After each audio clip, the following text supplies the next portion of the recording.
물론 생리의 시작, 그러니까 발정기는 생후 6개월부터 18개월 사이에 나타나기 시작하면 저희는 정상이라고 판단을 하고요.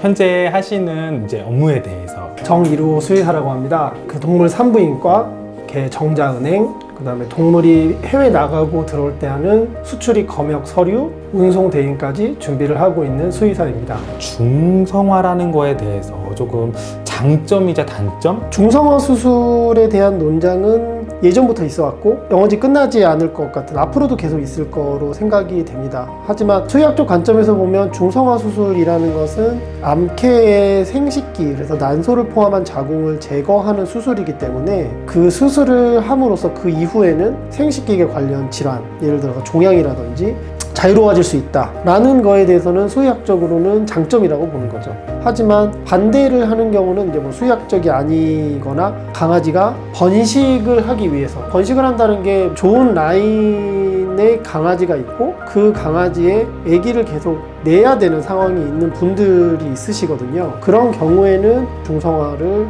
권해드리거나 강요를 하지는 않습니다. 그런 강아지들이 이제 그 이후에 더 이상 번식 계획이 없을 때 중성화를 권장해드리는 게 맞다고 생각합니다. 임신과 이런 출산에 대해서 이제 전체적인 플로우를 한번 그러니까 시기별로 얘기를 하면 대부분의 이제 암캐 같은 경우에는 물론 생리의 시작, 그러니까 발정기는 생후 6개월부터 18개월 사이에 나타나기 시작하면 저희는 정상이라고 판단을 하고요. 저희가 권장해드리는 그 가임기 같은 경우는 만 2살 정도를 보는데요. 만 2살 정도 이후로 대부분의 강아지가 1년에 2번 정도 그 발정기, 생리를 하게 되고, 개체가 커질수록, 그러니까 중형견에서 대형견으로 갈수록 발정 주기가 좀 길어져서 1년에 1번 하는 강아지도 있고, 반대로 크기가 작은 소형견들은 6개월이 아니라 한 5개월 좀 짧아지기도 합니다. 예를 들어서 6개월이라고 하면 1년에 2번 오는 그 많지 않은 시기에 가임기, 그러니까 임신이 가능한 시기에 남자 개의 정자와 여자 개의 난자가 만나게 되고 수정이 되게 되면 그로부터 2달 정도라는 임신 기간을 거쳐서 아기들을 출산을 하게 되는 거죠. 개가 출산을 하고 이제 건강에 문제가 생기지 않을까?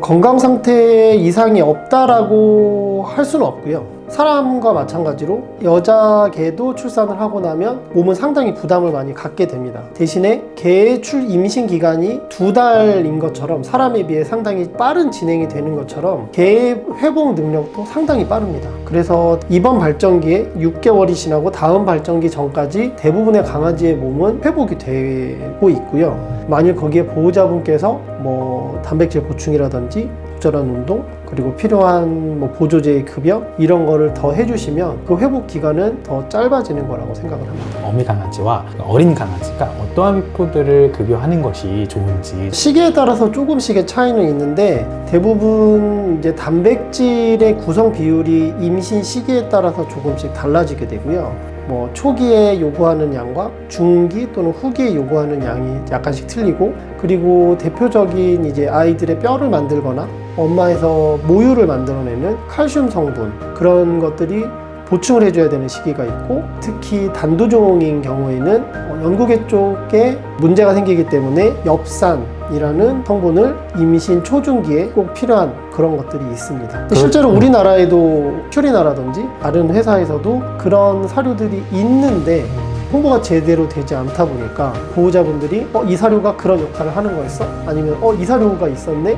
라고 오히려 설명을 드리면 거의 대다수가 놀라시고 그래요. 건강한 임신과 출산이 또 필요한 부분이 있을 것 같아, 이렇게 생각하시는 분들도 있을 것 같아요. 네. 인공수정이 이러한 고민들을 해결할 수 있는, 인공수정이라는 것은 인공적으로 이제 수정을 해준다는 의미인데 일반적으로 많이 행해지고 있는 부분도 있고, 그리고 이제 강아지 물리적인 신체 조건뿐만 아니라 정신적인 조건도 염두에 둬야 되는 게, 그 실제로 교미를 하는 것 자체를 약간 트라우마를 가지는 그 여자 개들도 분명히 있거든요. 그래서 그런 경우에는 무조건 이제 교미를 통해서 임신을 유도한다든지 그런 것보다는 인공수정이라는 방법을 통해서 정신적인 트라우마도 어느 정도 해결을 할 수 있고, 수의학적으로는 직접적인 그 생식기의 접촉, 의한 성병의 그 전파를 막는 데에 상당한 의미가 있다고 봅니다. 네. 인공수정이라는 이제 암컷계에 냉동으로 되어 있는 정자라든지 냉동으로 되어 있는 애들도 저희가 살려서 넣는 겁니다. 살려서 넣는 거죠. 네네네. 어떻게 살리는지 이런 동결정액을 보관하는 온도는 마이너스 200도 정도로 평상시에 보관하고 있고, 미국에 있는 본사 같은 경우에는 한 30년에서 40년 정도 계속 보관을 하고 있는데, 이렇게 보관이 되고 있는 동결정액을 1년의 과정을 거쳐서 최대한 얘네들의 운동성을 살려주고 적절한 조건 하에서 암컷의 난자에 노출을 시켜주는 거죠. 외국에서는 일반적으로라는 루틴하게 이루어지고 있는 일이었고, 이제 우리나라 같은 경우에는 성공률이 많이 떨어지는 부분이 제가 트레이닝을 받고 성공률이 조금 올라가서. 국내에 계신 분들도 출산을 성공한 이런 개체들이 있었을까요?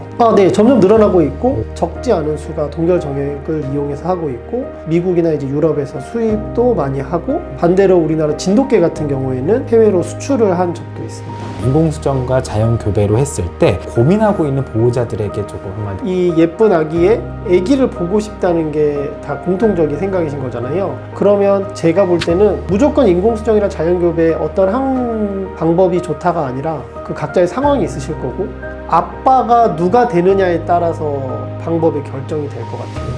앞으로 어떤 수의사가 되는 것이 목표이실까요? 외국과 원활하게 교류를 하고, 외국에서 받을 수 있는 서비스를 우리나라에서도 받을 수 있고, 그 외국하고 동등하게 견줄 수 있는 그런 진료 서비스를 제공할 수 있는 수의사가 됐으면 좋겠습니다. 반려동물을 위한 우리의 열정, 퓨리나 프로플랜.